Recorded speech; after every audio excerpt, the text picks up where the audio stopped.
Halo semuanya, jumpa lagi dengan saya Awan Chai, pelatih konsultan pajak pertama dan satu-satunya di Indonesia. Hari ini kita akan bahas mengenai badan rugi 3 tahun berturut-turut, apakah akan kena pemeriksaan. Nah, by the way disclaimer dulu teman-teman ya, gue disclaimer dahulu bahwa isi video ini bukanlah saran profesional buat Anda semua ya teman-teman. Jika ada informasi yang salah di video ini, langsung lu sampaikan di kolom komentar aja teman-teman ya.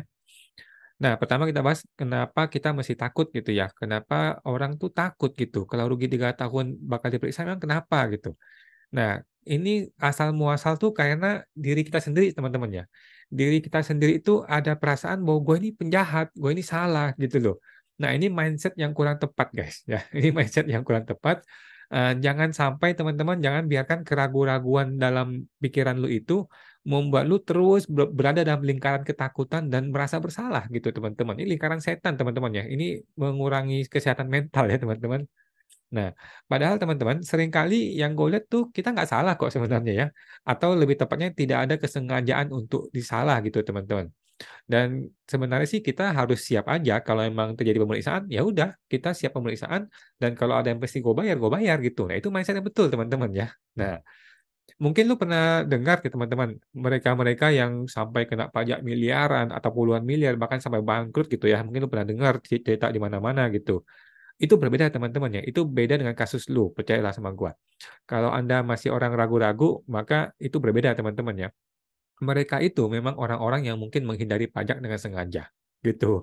Mereka tahu konsekuensinya dan mereka memang sengaja menghindari pajak dengan sengaja. Maka normal lah adalah hal yang wajar kalau dia kena konsekuensi pajak yang luar biasa besar gitu teman-teman ya. Nah sedangkan Anda teman-teman, gue yakin ada yang dengar video ini tuh sebagian besar dari Anda tuh hanyalah keteledoran yang biasa saja yang tidak disengaja ya dalam perpajakan Anda gitu. Nah, bahkan banyak yang gue lihat tuh orang-orang sebenarnya sudah betul sebenarnya sih, sudah betul, sudah wajar SPT-nya ya. Tetapi karena keraguan-raguan yang terus ada di kepala lu ini menyebabkan lu jadi merasa bersalah sendiri gitu loh. Nah, yang mana menurut gue sih itu seharusnya nggak perlu teman-teman ya. Kita ini tidak perlu mengalami ketakutan seperti itu guys. Lu mesti punya mindset bahwa gua ini akan berusaha maksimal untuk patuh sama pajak. Oke, itu mindset yang betul. Gua akan patuh sama pajak, gua akan maksimal akunting pembukuan pajak gua rapi gitu. Nah, tetapi jika gua masih ditemukan ada yang salah, gua siap bertanggung jawab. Itu teman-teman, itu mesti mindset seorang wajib pajak yang betul, teman-teman ya. Dengan begitu, lu nggak akan takut-takut lagi gitu loh. Gue sudah berusaha maksimal, tapi kalau ditemukan ada yang salah, ya sudah gue bayar gitu. Itu teman-teman ya, itu mindset yang benar. Oke, sekarang kita bahas langsung mengenai rugi 3 tahun. Apakah benar itu resiko pemeriksaan gitu ya? Menurut gua nggak juga teman-teman ya. Menurut gua nggak juga. Masih banyak kok perusahaan yang profit di luar sana, yang profitnya luar biasa, yang masih bisa jadi makanan empuk teman-teman ya. Ngapain ngurusin orang-orang yang rugi, apalagi rugi 3 tahun gitu ya. Jadi menurut gua ini persepsi yang salah kalau berpikir bahwa rugi 3 tahun tuh bakal diperiksa. Oke?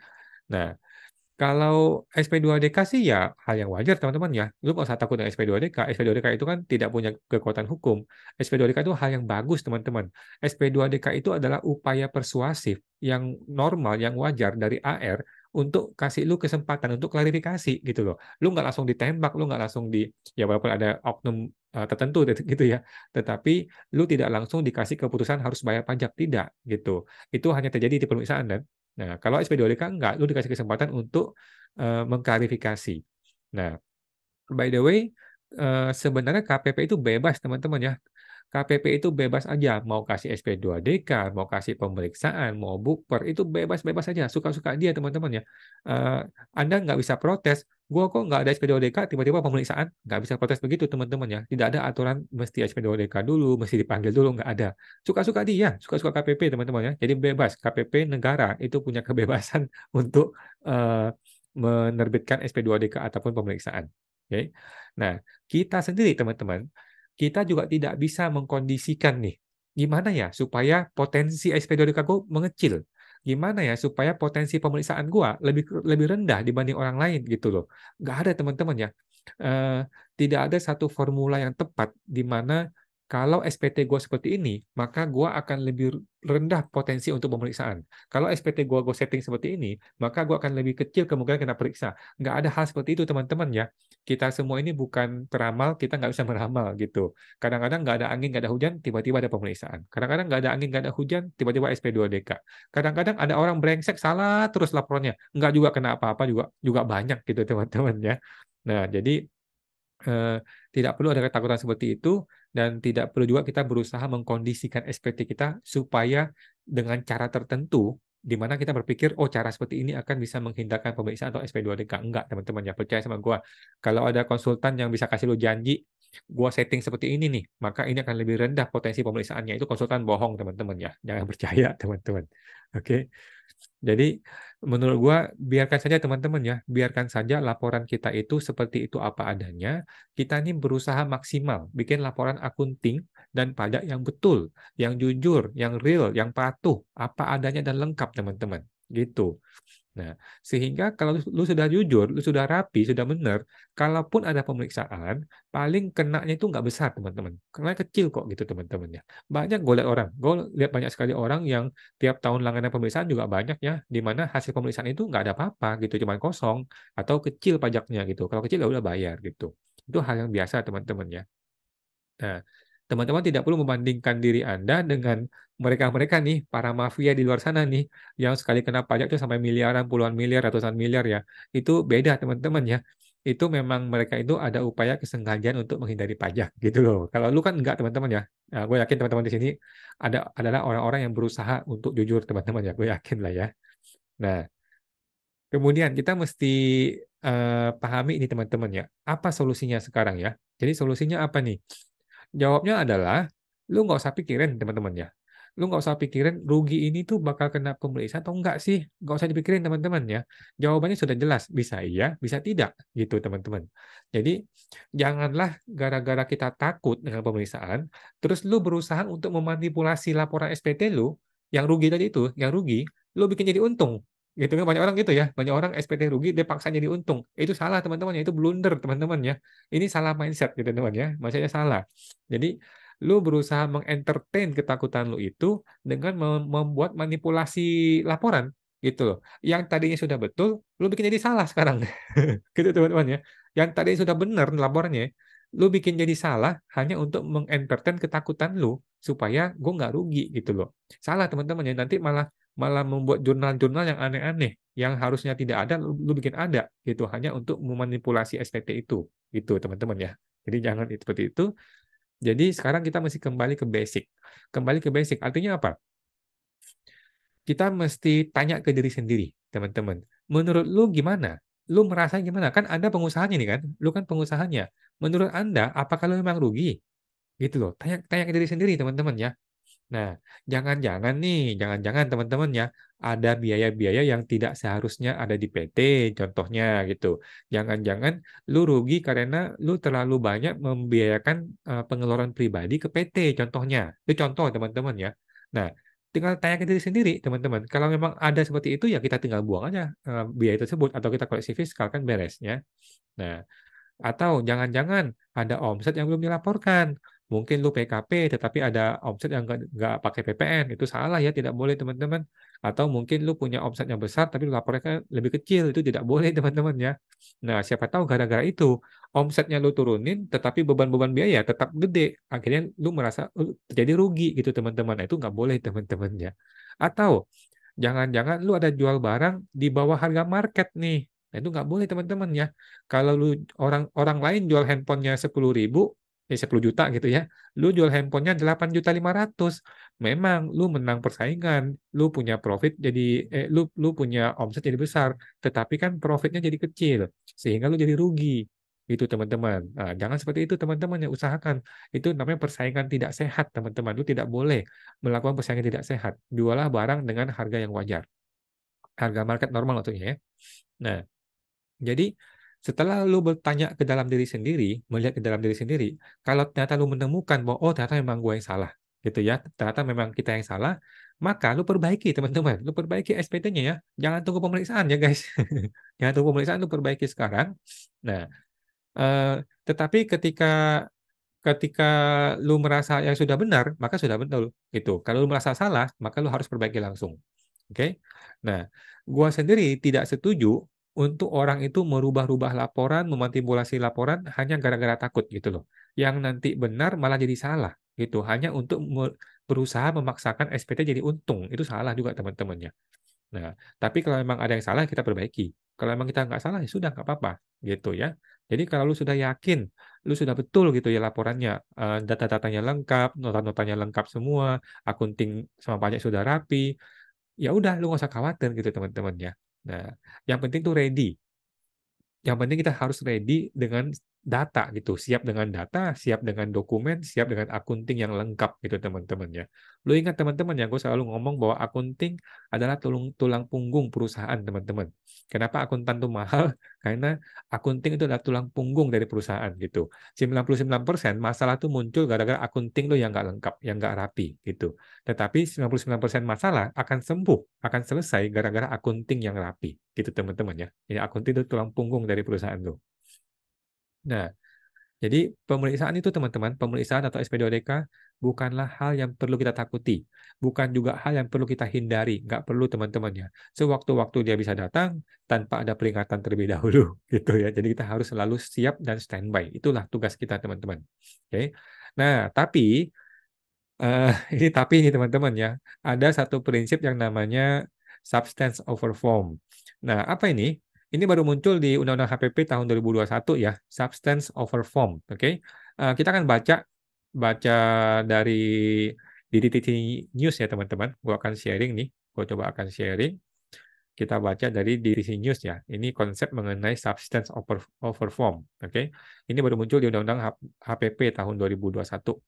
Jadi ada orang nanya nih, kepada tim DDTC kan, apa itu substance over form atau General Anti-Avoidance Rule? Nah, di Undang-Undang HPP. Orang ini menjawab nih, prinsip substance over form itu merupakan prinsip yang mengakui substansi ekonomi di atas bentuk formalnya. Artinya, terlepas dari apapun yang lo laporkan, yang formal, substansi ekonomi tetap merupakan poin utama yang perlu diperhatikan. Oke? Nah, terkait pertanyaan Ibu, kita dapat merujuk pada Undang-Undang HPP ini ya, Undang-Undang Pajak Penghasilan yang terakhir diubah ke Undang-Undang HPP. Di sini disebutkan bahwa pemerintah itu berwenang, ya, pemerintah itu berwenang mencegah praktik penghindaran pajak. Salah satu caranya adalah dengan melakukan transaksi yang tidak sesuai dengan keadaan yang sebenarnya, yang bertentangan dengan prinsip substance over form, yaitu pengakuan substansi ekonomi di atas bentuk formalnya. Oke, dengan demikian, pada dasarnya undang-undang telah memberikan wewenang kepada KPP nih ya, pemerintah, untuk mencegah praktik penghindaran pajak dengan berpijak pada prinsip substansi form, yaitu pengakuan substansi ekonomi di atas bentuk formalnya. Nah, suatu transaksi dapat dianggap sebagai praktik penghindaran pajak apabila secara substansi ditujukan untuk mengurangi, menghindari, atau menunda pembayaran pajak yang seharusnya terhutang. Oke, definisi ini tentu sangat luas ya, dan KPP juga gua rasa sangat berhati-hati ya, dan memerlukan tinjauan lebih mendalam untuk menentukan apakah suatu transaksi itu masuk cakupan penghindaran pajak atau tidak. Oke. Nah, kemudian di PP 55 tahun 2022 dijelaskan kembali nih mengenai substance over form ini. Nah, pasal 32 ayat 1 ya dan ayat 2 PP 55 mengatur begini. Menteri berwenang mencegah praktek, menteri itu maksudnya KPP ya teman-teman ya, mencegah praktek penghindaran pajak sebagai upaya yang dilakukan BP untuk mengurangi, menghindari, atau menunda pembayaran pajak yang seharusnya terhutang yang bertentangan dengan maksud dan tujuan ketentuan peraturan undang-undang. Oke. Pencegahan praktik tersebut dilakukan dengan, nah, ada beberapa teman-teman ya, gua akan baca yang nomor F nih, yang kita detailin ya. Yang pertama adalah menetapkan saat diperolehnya dividen dan dasar perhitungannya. Jadi banyak orang ngambil uang dari PT itu dia tidak jurnal sebagai dividen karena menghindari PPh 10%. Itu salah. Nah, KPP boleh menyatakan ada dividen nih. Nah, gitu. Maksudnya gitu ya, yang gua pahami ya. Kemudian menentukan kembali besarnya penghasilan dan pengurangan serta penentuan utang sebagai modal. Jadi hutang piutang yang berhubungan dengan modal, kalau bisa hindari teman-teman ya. Jadi modal-modal aja deh, hutang piutang jangan. Kemudian menetapkan pihak yang melakukan pembelian saham atau aktiva. Ya, jadi negara juga boleh menetapkan nih. Oke. Karena ketidakwajaran penetapan harga. Kemudian menetapkan pihak yang melakukan penjualan atau pengalihan saham. Nah, sama juga. Intinya negara boleh menentukan. Kemudian menentukan kembali besarnya penghasilan yang diperoleh dari WP eh, dan sebagainya. Itu dah. Oke, nah yang F yang paling penting teman-teman. Yang F ini ada hubungannya dengan yang kita lagi mau bahas ini ya. Kita baca. Menghitung kembali pajak yang seharusnya terhutang berdasarkan perbandingan kinerja keuangan dengan wajib pajak dalam kegiatan usaha yang sejenis, gitu teman-teman ya. Inilah prinsip substance over form yang mungkin lu juga sering dengar nih di KPP juga sudah mulai banyak yang melakukan, tetapi masih pakai persepsinya si AR. Terhadap wajib pajak yang melaporkan laba usaha yang terlalu kecil dibandingkan kinerja keuangan wajib pajak lainnya dalam bidang usaha yang sejenis, atau melaporkan rugi usaha secara tidak wajar meskipun wajib pajak telah melakukan penjualan secara komersil selama 5 tahun dan melaporkan kerugian fiskal selama 3 tahun berturut-turut. Oke, jadi PT ini sudah hidup selama 5 tahun, tetapi 3 tahun belakangan dia rugi terus-menerus 3 tahun berturut-turut. Nah, ini negara boleh menghitung kembali pajak penghasilan yang seharusnya terhutang berdasarkan prinsip anti penghinaan pajak ini. Oke, dengan cara apa? Dia membandingkan teman-teman. Dia membandingkan kinerja keuangan lu dengan kegiatan usaha yang sejenis gitu. Nah, menurut gue ini masuk akal teman-teman. Menurut gue ini masuk akal ya. Jadi eh, kalau lu pedagang pedagang properti nih contohnya, pedagang properti nih contohnya nih ya, kemudian lu rugi nih 3 tahun berturut-turut. Padahal pedagang properti yang lain pada untung semua nih selama 3 tahun terakhir ini, semua lagi untung. Cuma lu yang rugi, itu pun 3 tahun berturut-turut. Nah, itu negara boleh nih menerapkan prinsip ini. Artinya lu nggak rugi nih sebenarnya, lu untung sebenarnya, cuma lu sembunyiin. Nah, negara boleh mengecap seperti itu pakai prinsip ini. Gitu teman-teman ya. Itu yang gue tangkap dari aturan ini gitu. Nah, menurut gue ini masuk akal, tetapi teman-teman ya, tetapi kembali lagi menurut gue, tetap aja KPP itu akan sangat berhati-hati dan tidak akan sewenang-wenang, teman-teman. Percayalah sama gue yakin KPP tidak akan sewenang-wenang dalam menerapkan praktek ini ya. Tetap harus kembali ke bukti-buktinya, kembali ke data-data yang lu miliki, teman-teman. Kalau lu nggak punya data, ya udah makanan empuk, lu tinggal dihajar aja gitu kan. Tetapi kalau punya data, lu bisa perjuangkan, teman-teman ya. Jangan khawatir ya. Jadi tugas Anda bukanlah untuk menghindari itu semua. Tugas Anda adalah eh, bukanlah untuk bikin SPT yang wajar gitu ya, atau berusaha jadi wajar gitu ya, enggak. Tetapi tugas Anda adalah bikinlah SPT yang benar, teman-teman ya, yang jujur, yang terbuka apa adanya, yang benar, yang real gitu teman-teman ya. Gampang kok ya, sesuai kondisi sebenarnya. Gitu teman-teman. Janganlah lu jual 100, lu bilang cuma 80. Itu nggak boleh. Atau lu jual dengan harga yang terlalu murah. Itu nggak bisa juga teman-teman ya, percaya sama gua. Harga yang tidak sesuai dengan market pasti akan dikoreksi sama pemerintah pajak. Gitu. Nah, jadi itu teman-teman ya. Jadi kembali menurut gua prinsip itu sudah betul dan kalau lu rugi 3 tahun berturut-turut itu akan sangat-sangat ada kemungkinan, bukan kemungkinan maksud gua, bisa aja prinsip ini dilakukan ya. Bisa aja prinsip substance over form ini diterapkan kepada WP yang rugi 3 tahun berturut-turut. Oke, tetapi bukan berarti lu salah gitu. Kalau emang lu sudah betul, lu bisa buktikan semua data-datanya, nggak ada masalah teman-teman, nggak ada masalah ya. Siapa tahu lu lagi jelek feng shui-nya, atau lu lagi jelek nasibnya, atau lu lagi jelek bintang-bintangnya gitu kan, Eh, bisa rugi 3 tahun berturut-turut gitu kan, walaupun itu agak aneh, tetapi ya mungkin aja. Yang penting lu bisa kasih data, kasih bukti, kasih laporan akunting dan pajak, teman-teman. Percaya sama gua, kalau lu lengkap akunting dan pajaknya, ini akan jadi backup penyelamat lu, gitu teman-temannya. Nah, terus gimana kalau teman-teman ada yang sudah terlanjur laporan tuh nggak rapi? Nah, banyak orang di Indonesia nih teman-teman ya, perilaku pengusaha-pengusaha 062 nih ya. eh, Laporannya diremehkan gitu, nggak nggak benar laporannya, asal tembak neraca laba ruginya, ketika kena masalah baru dia pusing. Nah banyak orang begitu nih orang Indonesia nih ya. Jadi solusinya apa? Solusinya kalau lu sudah terlanjur tidak rapi, bukannya lu setting supaya jadi wajar teman-teman ya, bukan lu berusaha men-setting supaya sesuai dengan kewajaran pasar, tidak. Yang lu mesti lakukan adalah buat kembali dan jurnal kembali laporan itu dengan baik, dengan benar, dengan lengkap, dengan jujur, gitu loh guys. Gitu yang benar gitu. Tetapi lu komplain, kan gue mesti bayar konsultan mahal, gue mesti bayar tenaga akuntan mahal, teman-teman. Jadi mindsetnya masih dibalik, teman-teman. Yang mahal itu nanti ketika lu kena pemeriksaan, gitu loh. Ketika lu pemeriksaan dan lu nggak siap, itu yang mahal, teman-teman. Ketika lu lagi pemeriksaan, kan belum tentu lu lagi siap dana. Siapa tahu lu lagi ada cicilan rumah, siapa tahu lu lagi ada masalah keuangan. Pada saat itu yang jadi masalah, teman-teman. Dan itu akan datang dengan jangka waktu yang nggak jelas kapan datangnya, gitu. Jadi lebih baik prepare, kan, prevention lebih baik, toh.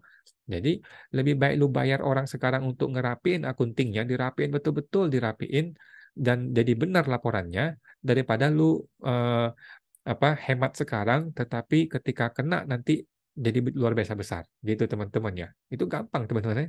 Jadi solusi gampang, solusinya ya tinggal lu bikin dengan benar aja laporannya, gitu, teman-teman. Oke.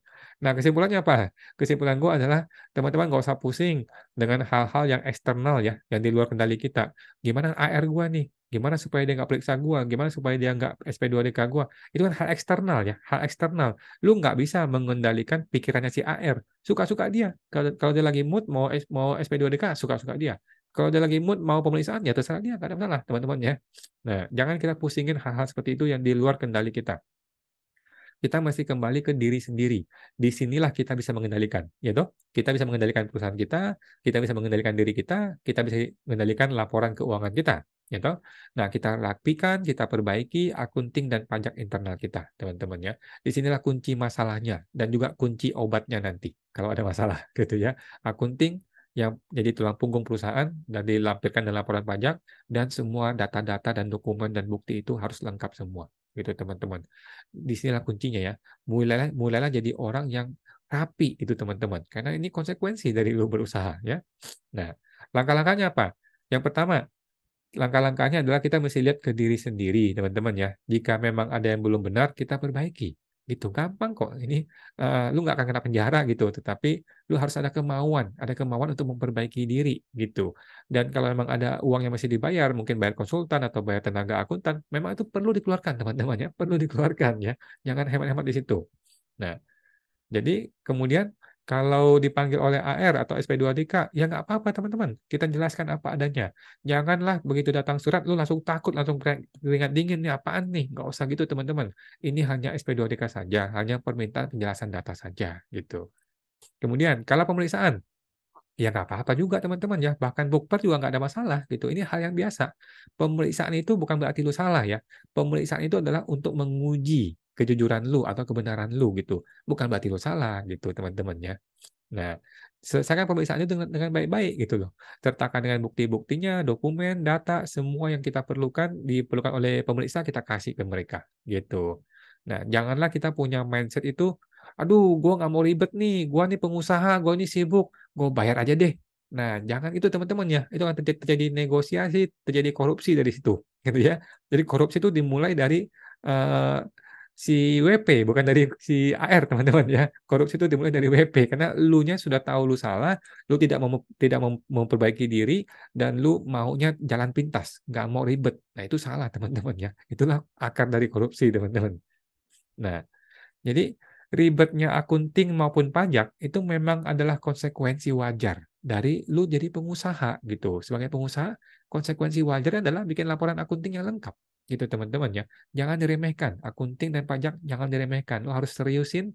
Kalau emang lu tidak bisa kerjain, kasih orang yang berkerjain, suruh orang yang kerjain, gitu. Atau tenaga akuntan taruh di internal kita, gitu. Memang kita masih bayar itu sih, teman-teman. Gue juga sama, gue juga bayar orang untuk bikin akunting, gitu, ya. Nah, kemudian lu bisa move on. Lu bisa jalankan bisnis lu seperti biasa, teman-teman, ya. Kalau emang rugi, ya nggak apa-apa. Hajar aja, jalanin aja, gitu. Tidak perlu kita setting untuk bikin nggak rugi, nggak juga, gitu. Tetapi kalau rugi 3 tahun berturut-turut, nah, jangankan orang pajak itu, teman-teman, ya. Lu aja bingung dengan perusahaan lu. Kalau lu rugi 3 tahun berturut-turut, kok masih survive, masih bisa bertahan, gitu, teman-teman, ya. Jangankan orang pajak, lu aja bingung sama perusahaan lu, gitu. Nah, tetapi kan sebenarnya gua nggak pernah lihat, teman-teman, ya, ada perusahaan yang rugi 3 tahun berturut-turut tuh masih masih bertahan hidup, gitu, ya, kecuali startup yang memang dikasih duit dari angel investor, ya, dari luar negeri atau dari mana, duitnya banyak, dia bisa bertahan walaupun rugi, ya masih ada aja. Tetapi kalau kita perusahaan-perusahaan normal, wajarnya itu nggak akan rugi 3 tahun, gitu. Rugi setahun itu udah kembang-kempis, rugi 2 tahun bangkrut udah pasti, gitu teman-teman ya. Kalau gua bahkan 1 bulan pun gua nggak mau rugi gitu ya. Nah, jadi akan kalau 3 tahun berturut-turut, sepanjang lu yakin lu benar, menurut gua perjuangkan, pertahankan aja nggak masalah. Tetapi setelah lu melihat diri sendiri, kalau ternyata memang ada yang error, lu perbaiki, gitu teman-teman. Oke. Nah, sesimpel itu teman-teman ya mengenai itu. Intinya sih nggak usah khawatir lagi, kita belajar jadi orang yang jujur, gitu. Belajar jadi orang jujur, laporkanlah kondisi apa adanya yang real. Dan memang kita harus investasi untuk mungkin konsultan atau mungkin tenaga akuntan di internal kita untuk betul-betul bikin laporan akunting yang rapi. Gitu teman-teman. Oke, sekarang mau promosi lagi nih teman-teman ya. Di menjelang akhir Agustus ini kita masih ada promo terakhir-terakhir nih untuk PSTP ya. Buat Anda yang masih merasa takut dengan petugas pajak, atau mungkin lu takut diintimidasi, takut dicari-cari kesalahannya, atau takut diancam dan lain-lainnya. Nah, kalau lu masih ada ketakutan itu, teman-teman, Anda mungkin cocok ikut ke pelatihan PSTP Gua. Nah, program siapatakutpajak.com ini akan membantu Anda untuk menghadapi petugas pajak, teman-teman ya. Siap menghadapi SP2DK, pemeriksaan, bahkan hingga melawan oknum ya. Nah, segera teman-teman bisa daftar di www.siapatakutpajak.com guys ya. Ada promo khusus nih bulan ini. Dan Anda akan nanti tergabung dalam komunitas eksklusif PSTP di grup Telegram bersama gua langsung ya. Kita bisa diskusi mengenai masalah-masalah pajak Anda tanpa batas waktu ya selamanya. Dan kita akan bertemu secara langsung via online setiap Jumat malam, teman-teman ya. Jumat malam jam 8 malam, khusus bagi member PSTP ini aja. Dan kita akan langsung mulai minggu depan nih, Jumat depan nih, di September dan Oktober, 2 bulan. Oke. Dan ada bonus teman-teman untuk PSTP Batch 5 ini, Anda akan bisa diskusi langsung dengan saya one on one teman-temannya private selama 45 menit, satu kali aja. Oke. Oke guys, manfaatkan masa promo ini hanya di bulan ini teman-teman ya. Silakan daftar di website www.siapatakutpajak.com ya untuk bergabung guys. Oke, sampai jumpa lagi.